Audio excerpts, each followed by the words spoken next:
I'm going to be talking about Breath of the Wild. So this is the long-awaited newest entry in the Legend of Zelda series. It follows a familiar narrative with our mute hero Link waking up from a long slumber to find the kingdom of Hyrule in chaos and the Princess Zelda held hostage in her own castle. However, it reforms many of the gameplay conventions of the series, offering players a colossal open-world environment which places far less emphasis on defined entrances and exits to areas. The game is notably more difficult than previous entries, owing to the fact that weapons and shields are all breakable, and health can only be replenished by cooking ingredients rather than collecting hearts. This requires constant improvisation and scavenging on the part of the player, all while being confronted by enemies who can often kill you in only one or two hits. In the early stages of the game, I actually found myself avoiding even the most basic enemies or trying to figure out more creative ways of killing them, like rolling a boulder onto their camp or setting their tents on fire or things like that.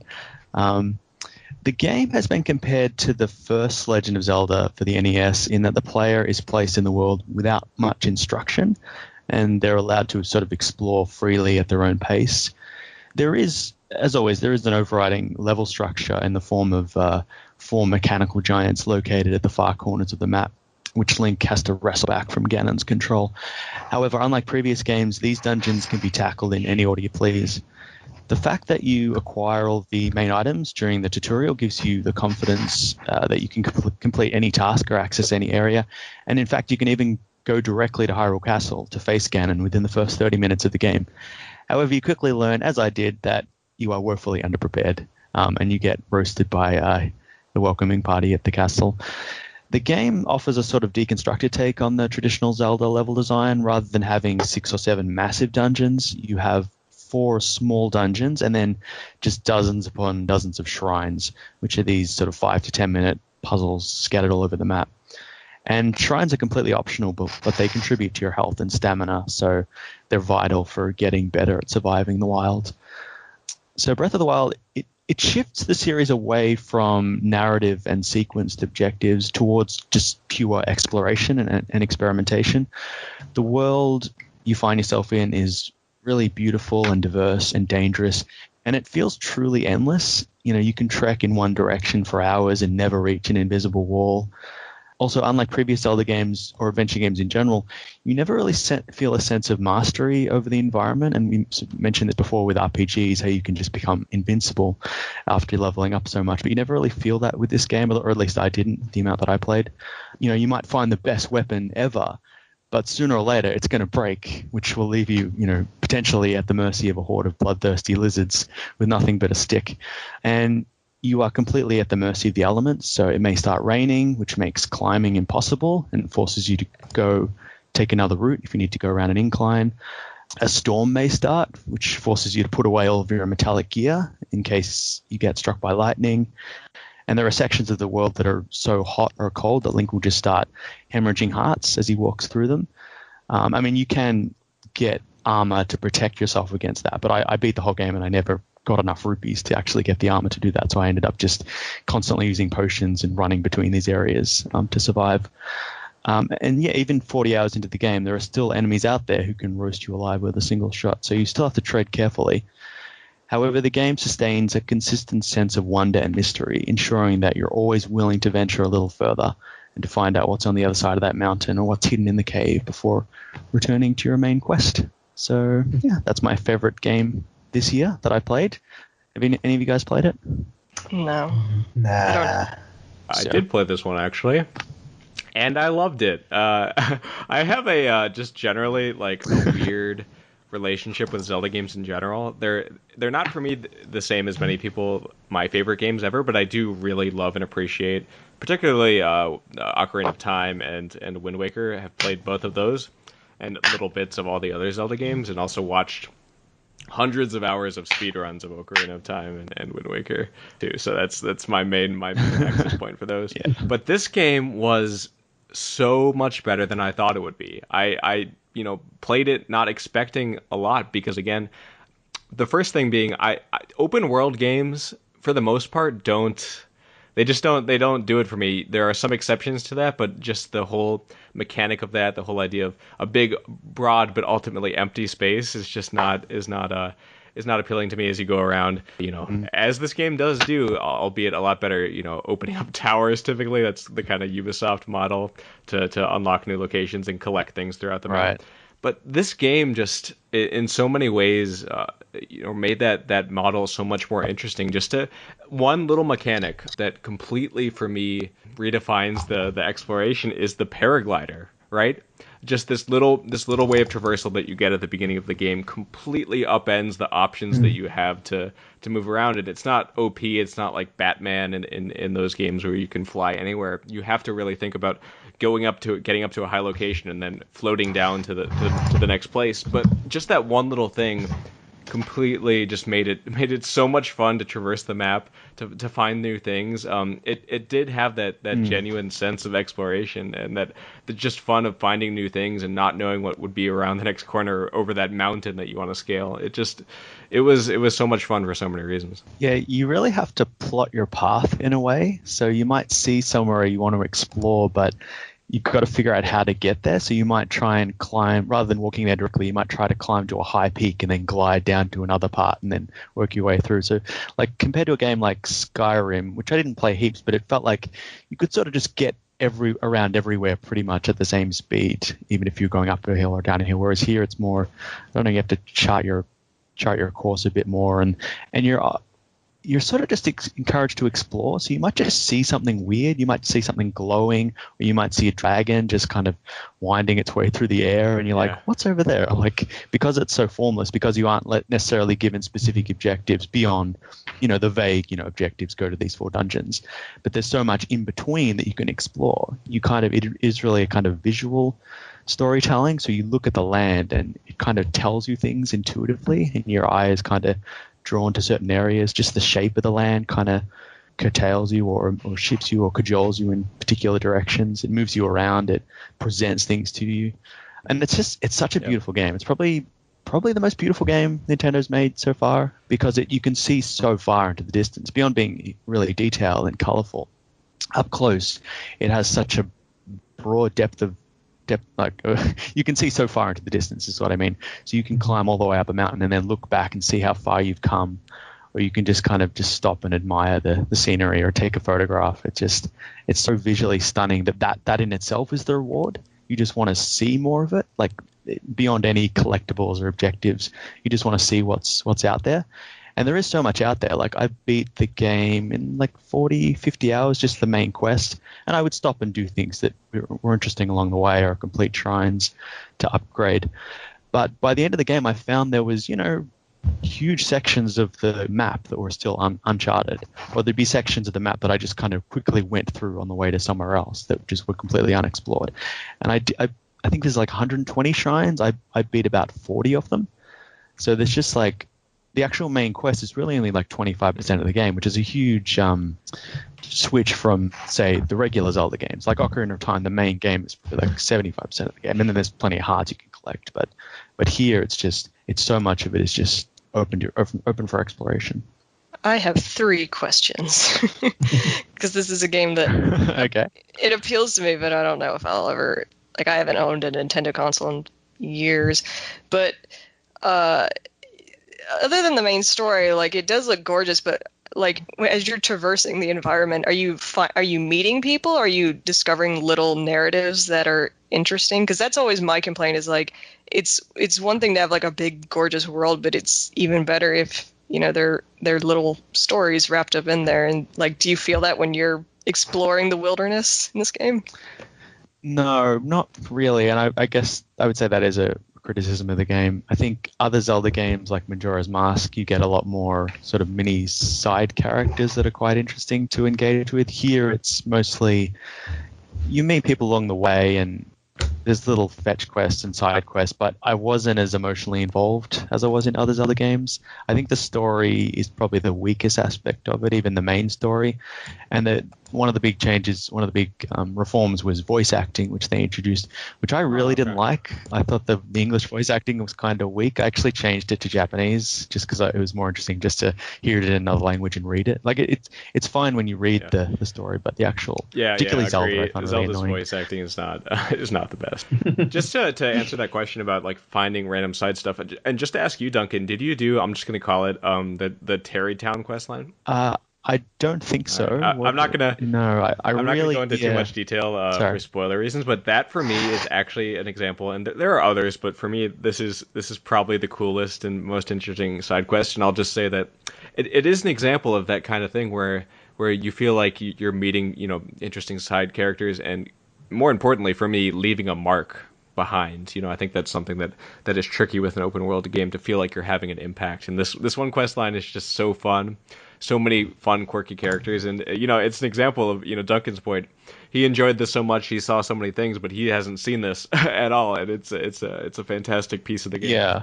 And there's so many other things like that to find and do. Yeah, well, to be fair, to be clear, I only really played the main quest. Like I've sort of put it aside, and I'm playing another game now. But I could go back there and spend hundreds of hours. There is so much to do. So for all I know, there may be lots of little interesting storylines outside the main quest. So, second question: how does it perform? Because I've heard mixed things about this. Like, do you ever feel like it's chugging? Like, if you're like in the towns or something, like does it run well on the Switch?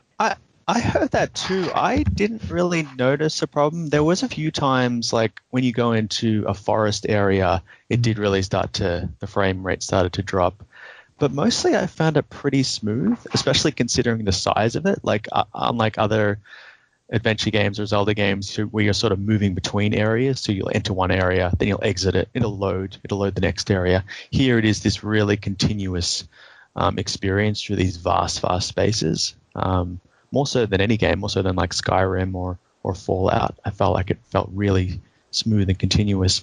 There probably was some dropping, but it really didn't affect my experience. But maybe I'm not noticing those things as much as some other people. But I have heard that as the criticism, so it probably is valid. And I guess my first question goes back to something you said at the beginning, is do you feel like the main appeal of the game is that you have to strategize minute to minute? Like it makes you feel, it rewards you for cleverness and then punishes you so you feel like you're constantly learning? I think so, yeah. And that was one of the things that really frustrated me at the start of the game. Like this game actually took me a while to beat because I got it, I played it for a week, and then I sort of got a bit frustrated and lost interest. So I got to the end of like the first dungeon, or the dungeon that I picked first, and I got to the boss, and he just kept slaughtering me. I beat him, I faced him like 10 times, and he just kept killing me with a single shot. And I was like, what am I doing wrong? And what I realized was I'd sort of rushed too quickly through the main quests, and I wasn't strong enough to actually face him. So I actually left the dungeon, which is actually something I've never done in a Zelda game, where you enter a dungeon and then leave it again. And I just went out exploring and just tried to get better at the system. So I hadn't learned that, I hadn't figured out that because weapons break, you have to be more careful with weapons.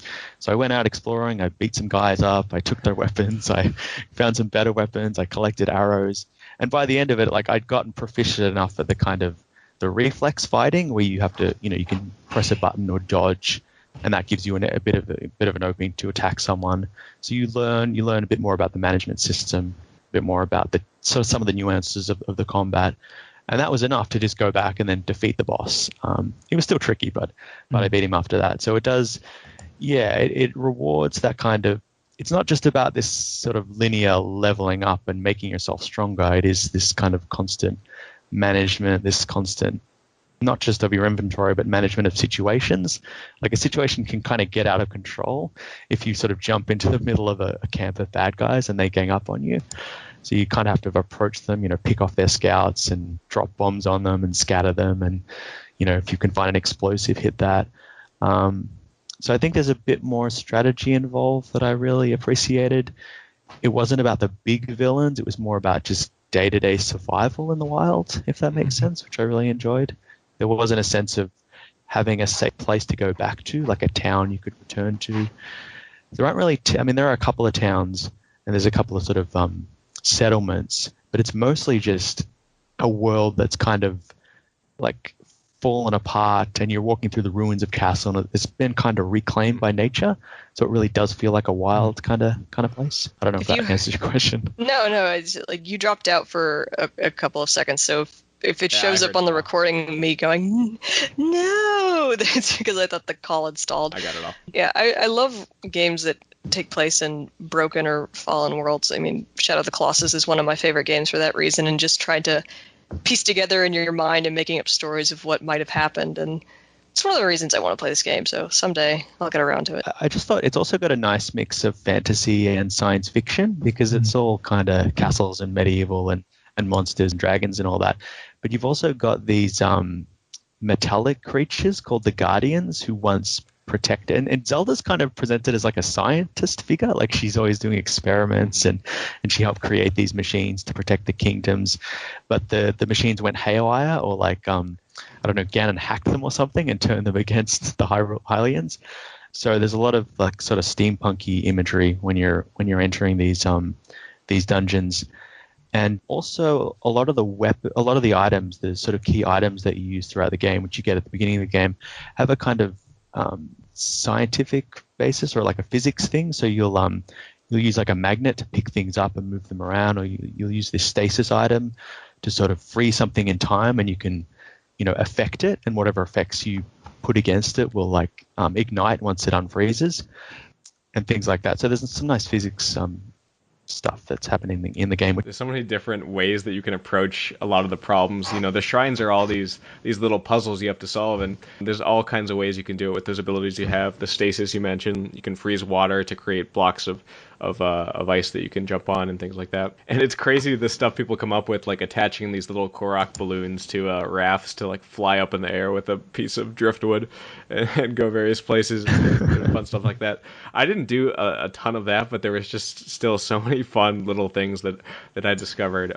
Like one of my personal anecdotes of just like going off the beaten path and doing something that you wouldn't expect was just very early on sneaking into, I'll just say, I don't think it's a huge spoiler, there's a Hyrule Castle in this game, as there tends to be in Zelda games, and you sneak in there, and it felt so dangerous early in the game, sneaking in there from like a side entrance that you had to like cross the river and go past all the scary monsters to get into, and just stealth your way through all these high level enemies, and to get new weapons, because as Duncan said, the weapons break, and some are stronger than others. And if you can find a bunch of really strong ones, it definitely sets you up for success. What did you think of the weapon breaking mechanic? Yeah, well, as I said, I found it really frustrating at the beginning because I didn't realize it was happening. So I suddenly found myself with like really weak weapons and no arrows, and I couldn't continue.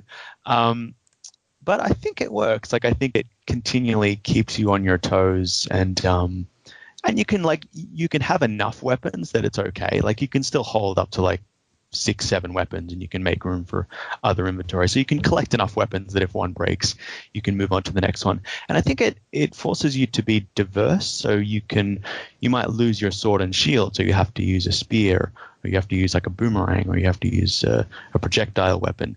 So it forces you to try out and become proficient in all the different types of weapon and all the different fighting styles, which I liked. So rather than just picking a favorite weapon and just using that throughout the whole game, you're forced to learn. I think there's a tendency in an RPG to find that perfect weapon and just stick with it for the whole game. And there's so many different weapon types and things that you miss out on. And at first I was kind of down on that system because that's what I'm used to, right? Is having that one weapon that I know I can rely on. But it ultimately became so fun to experience all these different weapon types and different ways of approaching combat. I think it was actually a really smart choice.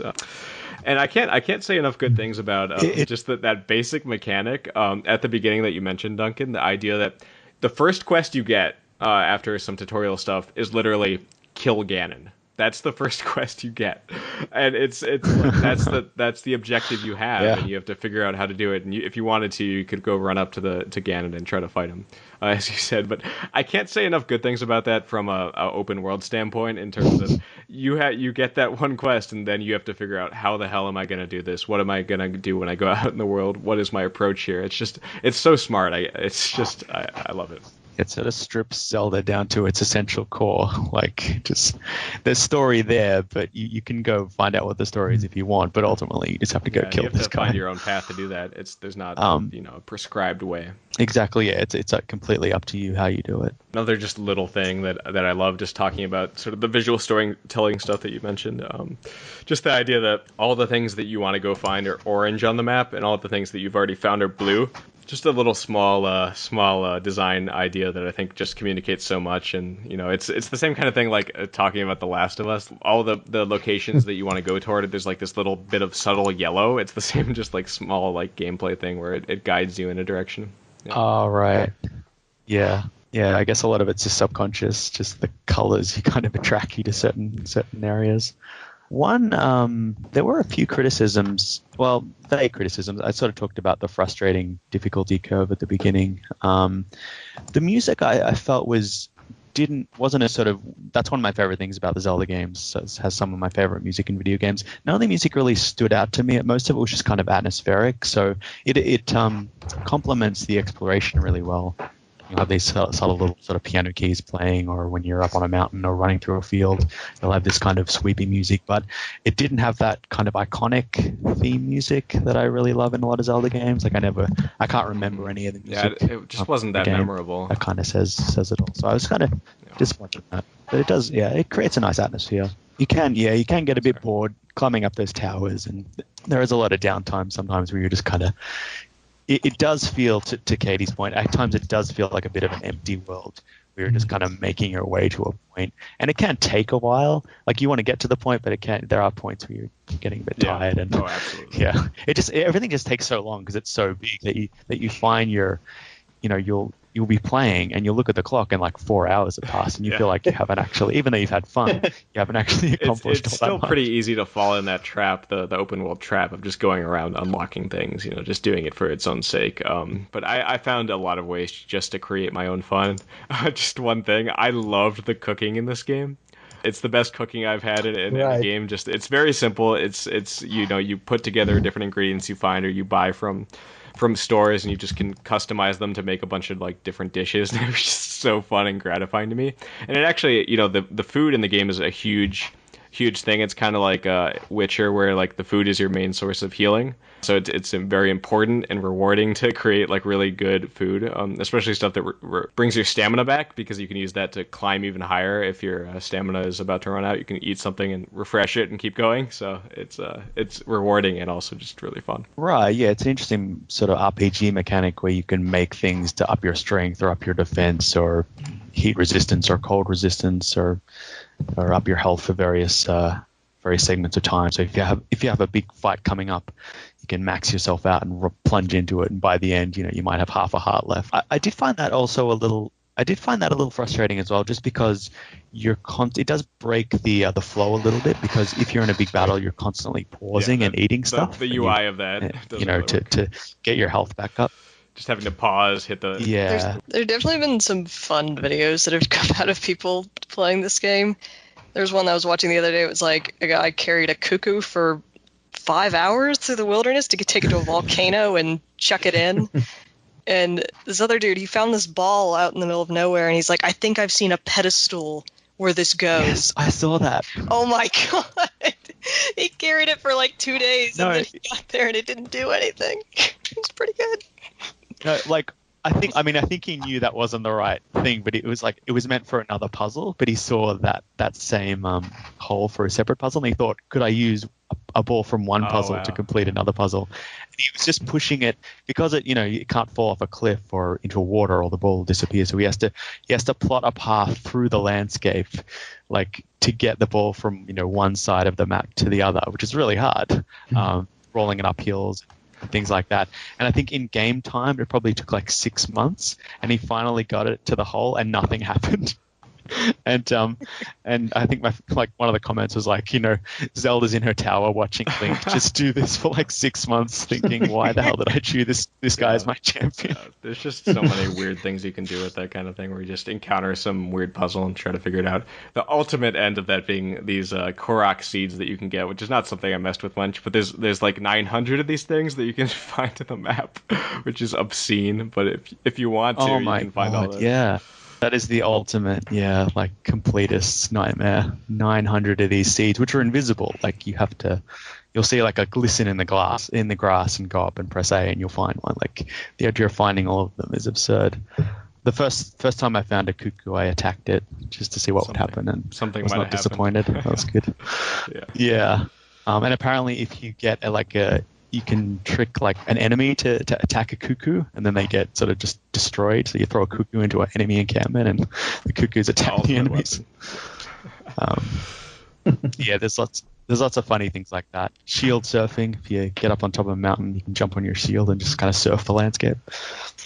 Reading about the development for this game is actually really fascinating, just because they tried a new schedule for it, and that usually testing is done, or like in-house testing is done late in development, or at least towards the end of the development cycle. And instead, they started like giving copies out to the employees relatively early, like in many stages of testing. And so people would go home and play it and then come back with ideas, and it actually helped them be more creative with the process. It was actually really interesting to read about. Any other questions? I think we're pretty comprehensive on Zelda. Yeah, I think it's really good. It's a really good game. It's definitely in my top 3. I have a couple other games which I'll get to in a minute. One of them that are above it, but it was a lot better than I thought, and there was just so many little fun experiences I had. And I think that if you have a chance, obviously it's on the Switch, also on the Wii U. If you happen to have that, it's 100% worth a play.